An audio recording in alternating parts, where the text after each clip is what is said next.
Good day, everyone. We are the Group 2 and we will discuss the Module 13 entitled Setting Goals for Success. First of all, what is success? Success is the achievement of goals or objectives that are meaningful to you. It can take many forms and varies from person to person, depending on their values, aspirations, and circumstances.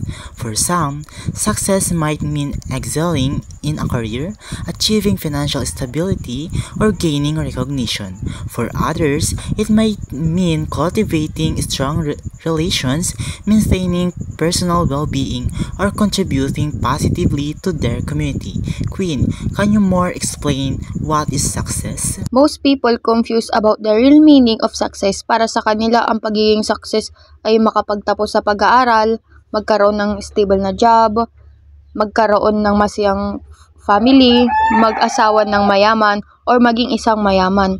Then, kapag na-reach mo na yung goal na yun, parang may kulang pa rin. Bakit nga ba ganun? We live in the broken world na kung saan ang mga tao ay walang contentment sa buhay, walang pagkakaisa, puros reklamo. Ano nga ba talaga ang tunay na pagiging success ng isang tao? According to John C. Maxwell, success is when I add to myself, significance is when I add to value to others. Means that you need to develop good character traits in your life. Realize who you truly are, not who want to be. Paano nga ba gawin ito? Fill your mind with positive thoughts or fill your mind on good things. Take responsibility to your attitude. Hindi naman pwede puro negative na nasa isip mo, then positive yung outcome. Syempre, if you think negative, then outcome will be negative. And if you think positive, positive din yung outcome. Wise thinking leads to right living. Stupid things leads to wrong living. Goal. Choosing to pursue something you desire. A well-defined goal typically follow the SMART criteria. Specific, clearly defined and focused. Measurable, includes criteria to track process. Achievable, realistic and attainable. Relevant, align with your broader ambitions. Time-bound, has a clear deadline for completion. What is goal ba? Goal is something we really wanted to achieve. Setting a goal, kailangan may sinusundan kang criteria, and dyan napapasok ang SMART. What those SMART means? S stand for specific. Kung ano yung klarong goal ang susundin mo, yun bang nakafocus ka lang? Next is M, measurable. I-measure mo kung may process ba yung sinusundan mong track to achieve your goal. A, achievable. When you're setting your goal, syempre dapat yung makatotohanan naman. Hindi yung goal mo pala is yung di naman nag-exist sa mundo. R, relevance. Yung goal mo ba is connected ba sa ambition mo na gusto mong ma-achieve? T, is time-bound. Kung ano yung araw or kailan yung araw na sinat mo para ma-achieve mo yung goal mo. There are 4-step process in achieving goal. Number 1 step is set a goal. Second step is devise a plan of action. Third step is follow your plan to your goal. And fourth step is to set goals. The first one is set a goal. It is idea something it's what it might be. Simple parents, a new car. Importance, friends, and low personality terms, physical appearance, collect allergies,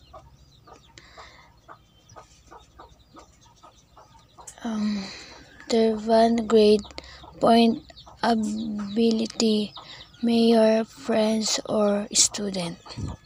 It says that it identifies something you want. It may be pleasing parents, a new car, impressing friends, a personality trait, physical appearance, a college degree, a grade point average, a major field of study.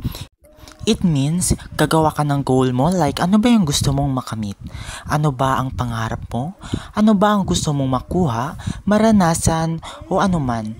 It says that you set a goal to have a purpose, to have a better life in the future. Second step is devise a plan of action. Identify the steps or tasks to complete that lead to your goal. These are sometimes called mini-goal that must be achieved in order to reach a larger goal.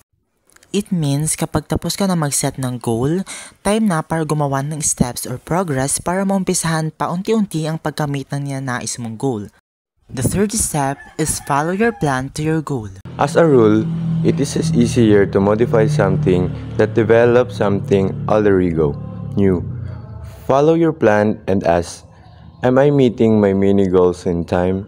Do not hesitate to add or modify mini goals, dates, and times as you learn about what it takes to reach your larger goal. So, sinasabi dito na as a rule, mas madali nating mababago ang isang bagay kaysa i-develop ito. And palagi nating sundin ang ating mga planned in our own life. And also ask yourself, nakakamit ko ba ang aking mini goal sa takdang oras? Sa pamamagitan nun, magsisilbi itong motivation para lalo pang galingan. Kailangan din nating mag-accept or magdagdag ng iba't ibang knowledge para makamit natin ang ating kanya-kanyang larger goals. In addition, dapat sundin natin ang mga pagkakasunod-sunod ng mga step na nasa plan natin. At saka, hindi mabilisan ang pag-abot ng pangarap dahil every pangarap or goal having a multiple or several steps to achieve that. Dapat wala kang makalimutan or dapat magawa mo lahat ng step para hindi ka magkamali at makamit mo talaga ang ninanais mong goal sa takdang oras. The fourth and last step is reset goals. Goals must be reset after they are achieved if you are to continue to feel a motivation. So resetting goals is essential for maintaining a motivation and achieving a continuous success. Once you achieve a goal, you need to set a new one to keep yourself moving forward. If you don't reset your goals, you are likely experience stagnation, aimlessness, and frustration as your motivation dwindles.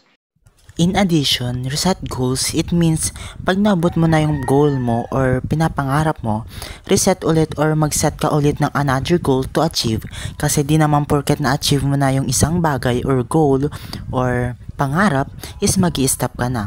If you are an achiever, every seconds, minutes, hours, week, etc., you can take it to achieve more goals. Naniniwala ako na sa taong madaming pangarap, hindi ito mapapagod. Umulan man ng malakas, bumagyo man, o kahit anumang pagsubok yan, hindi susuko. Ipagpapatuloy pa rin ang pag-abot ng mga pangarap. Again, this is the 4-step process in achieving goal. First step is set a goal. Second step, devise a plan of action. Third step, follow your plan to your goal. And lastly, reset goals. Albert Bandura's self-efficacy theory. Self-efficacy refers to an individual's belief in his or her capacity to execute behaviors necessary to produce specific performance attainments. In short, the Albert Bandura self-efficacy theory is all about self-esteem and self-confidence. There are five parts of self-efficacy. First one is the performance experience or past experience. One of the example here is high school days, isa kang very goal achiever talaga, like maraming with honors like that. So dahil doon sa past experience mo na yun, mas lalong lalawak yung confidence mo na kaya mong gawin yung mga bagay na ganon. Next is vicarious experience. Nakalagay dito, observe experience or modeling by others. For example, yung teacher na kaya niyang i-handle yung sections na sobrang ingay like that. So doon, na-observe mo na kaya mo rin gawin yung ganon by doing hard work and other things. Next is social persuasion, coaching and feedback. So example dito is all about, for example, nag-report ka like what I'm doing, and then nakatanggap ka ng feedback. So dahil doon, tataas pa yung self-esteem mo. Next is imaginal experience, visualization of future success. So the word visualization, Dito sa imaginal experience is na-imagine mo yung sarili mo doon sa mismong goal mo. So, na-feature mo na yung sarili mo na narating mo na yung goal mo. Next is physical and emotional states. So, in short, physical and emotional state is parang pag positive ka, positive yung magiging outcome, and then pag negative ka, negative din yung magiging outcome nun. Self-efficacy. Self-efficacy reflects confidence in the ability to exert control over one's own motivation, behavioral and social environment. This cognitive self-evaluation influences all matter of human experience, including the goals for which people strive, the amount of energy expended toward goal achievement, and likelihood of attaining particular levels of behavioral performance.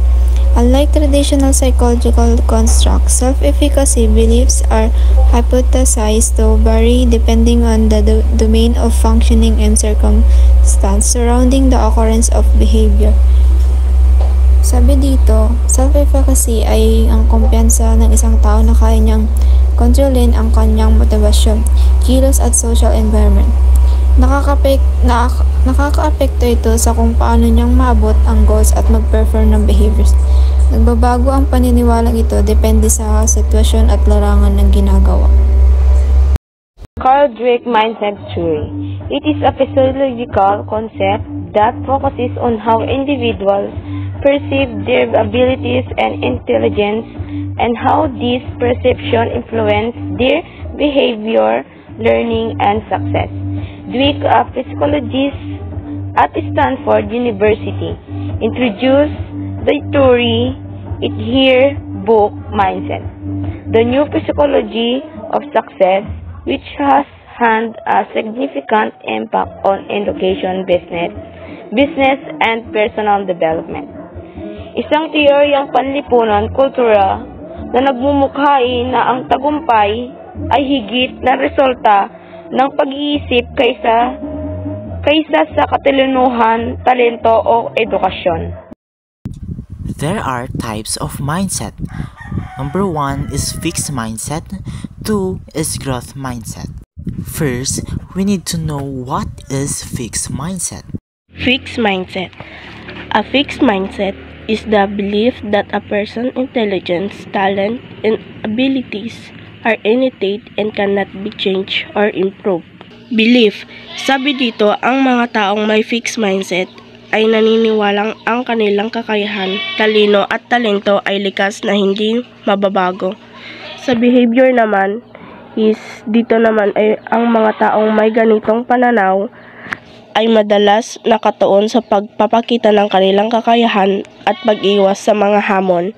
Sa responsible to feedback naman, madalas nilang tinatanggap ang kritismo bilang personal na pag-atake at hindi bilang pagkakataon upang magbago o umunlad.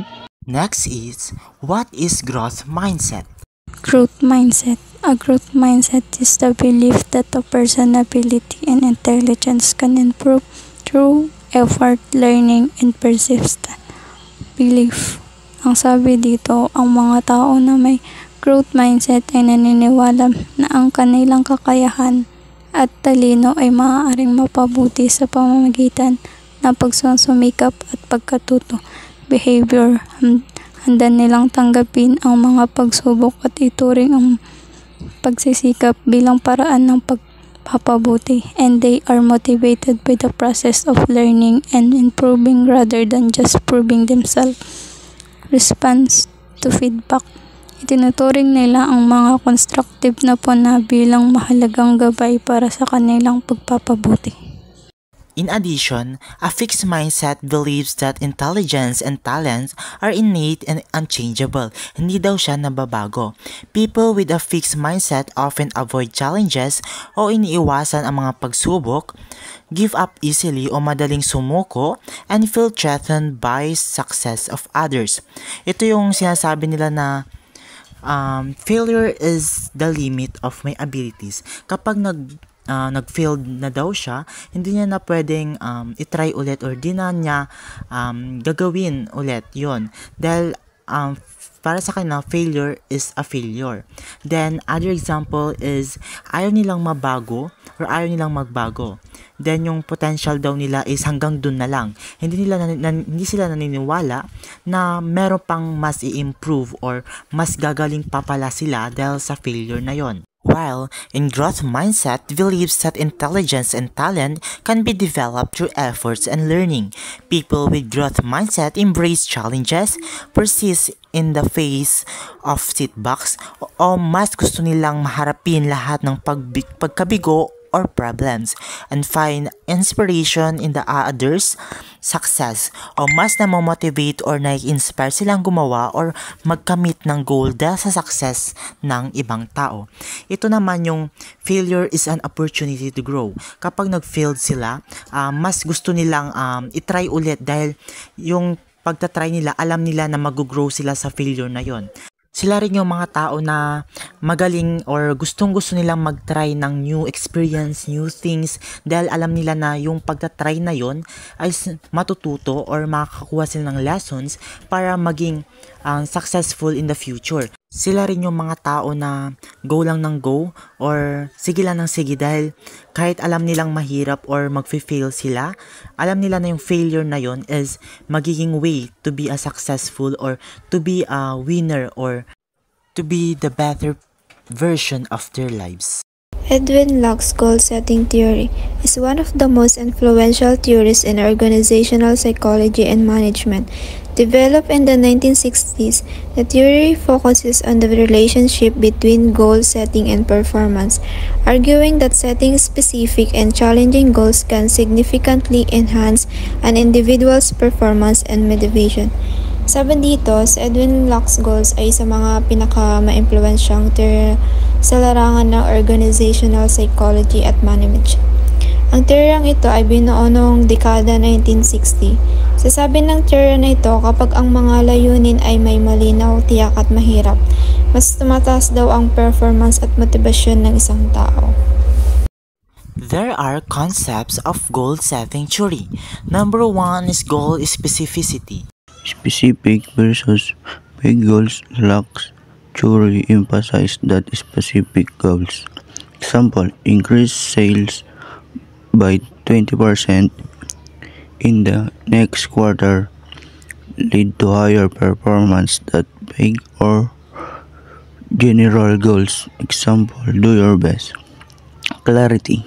Clear goals eliminate ambiguity and provide a precise target which help individual understand exactly what is expected of them. First, let's define what is specific. Specific goals are clear, concise, and measurable. For example, in the PowerPoint, increase sales by 20% in the next quarter. It means in the next quarter daw is tataas yung sale nila into 20%. Other example is lost 10 pounds in 3 months. Sa 3 months daw na yun is mababawasan yung weight niya ng 10 pounds. Other example is finish a project by Friday. Sa Friday na daw na yun is matatapos na nila or mafi-finish na nila yung project na ginagawa nila. Next is vague goals. Are broad, unclear, and difficult to measure. Ito yung mga goal na hindi siya clear or hindi siya klaro, broad or malawak, at hindi or mahirap i-measure yung deadline or time limit. For example, get healthier. Kailan? Ano yung mga gagawin ko para maging healthy? Next is do better at work. Better in how? Ano yung mga i-improve kong kakayahan ko? Ano yung mga possible na steps para maging professional someday? Next is finish a project soon. So, kailan yung soon? So, hindi niya sinasabi dito kung kailan yung deadline or kailan talaga yung specific na time para matapos. So, ang pagkakaiba ng specific and vague goals, specific is meron siyang time limit or deadline. Yung vague goals is wala siyang limit. And other one is specific, is clear, at saka alam mo yung focus ng ginagawa mo. While in the vague goals is broad siya, hindi siya iisa lang, which means masyadong malawak yung sinasakop ng goal na yon. Hindi lang siya iisa, kundi pangkaramihan. The number 2 is clarity. It means clear goals eliminate ambiguity and provide a precise target. This precision helps individuals understand exactly what's expected of them, promoting focused effort and better outcomes. In simplest explanation of this, kapag clear ang goal mo, focus ka na doon na maabot. Focus ka na sa mga paggawa ng mga step or progress kasi clear na yung goal mo. Alam mo na yung patutunguhan ng mga step na ginawa mo sa plan mo. And then may iwasan mo yung ambiguity or magulong goal. Clarity goals means focus ka sa goal mo at hindi ka distracted. The next concept is goal difficulty. Challenging goals. The theory posits that more challenging goals leads to higher performance compared to easy or simple goals. However, goals should still be attainable. So dito sa challenging goals, parang mostly naniniwala sila na mas maraming challenge, maraming performance na kailangan. Pero dapat kasi yung mga goals na sineset natin is dapat achievable talaga or attainable, ganun.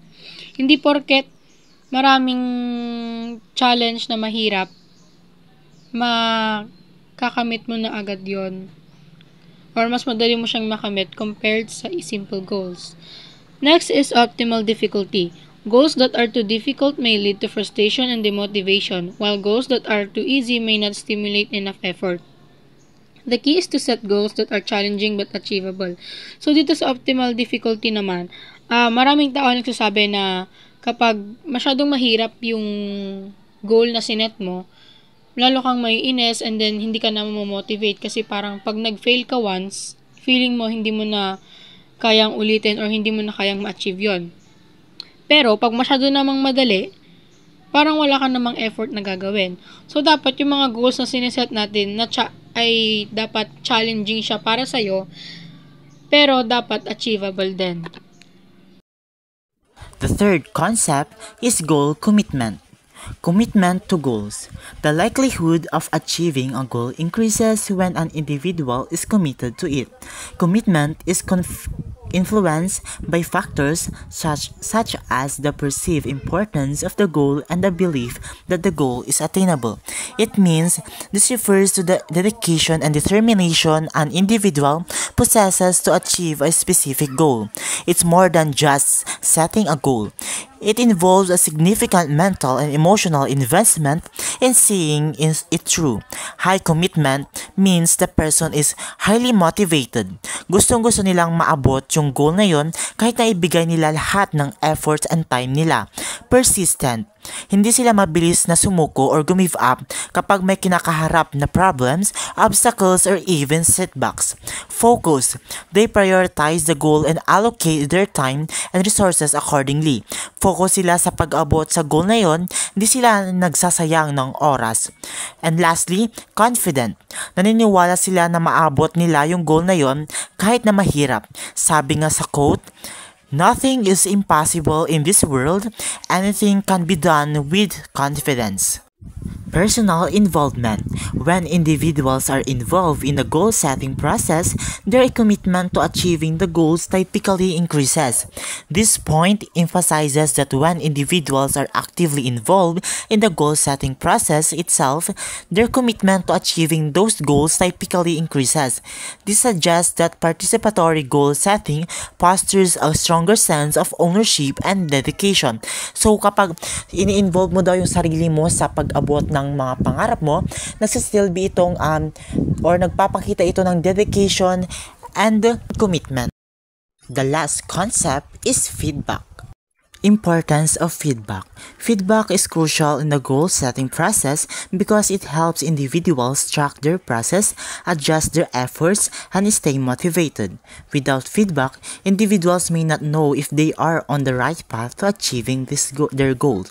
It means, ang importante yung feedback sa pag-abot ng pangarap to be a successful someday.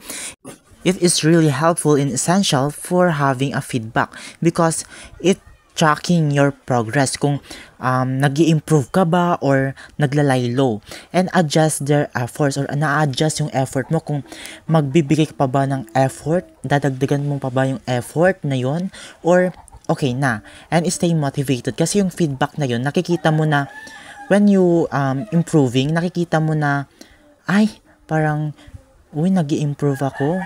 Kaya gustong-gusto ko pang ipagpatuloy ito kasi nakikita mo yung improvement sa mga ginagawa mo. So, it means motivated ka na ipagpatuloy or motivated ka sa sarili mo or sa mga progress na gagawa mo. Next is continuous monitoring. Regular feedback ensures that goals remain relevant and attainable, and it allows for adjustment when necessary. So it means dito, dapat mong minomonitor lahat ng mga ginagawa mo or lahat ng feedback para makita mo kung may adjustment ka pa ba na gagawin or okay na ba yung mga ginawa mo. We want to end this report with a quote by Tony Robbins: "Setting goals is the first step in turning the invisible into visible." Thank you, Black Tree, for listening. We hope that you learned something new today. Thank you very much.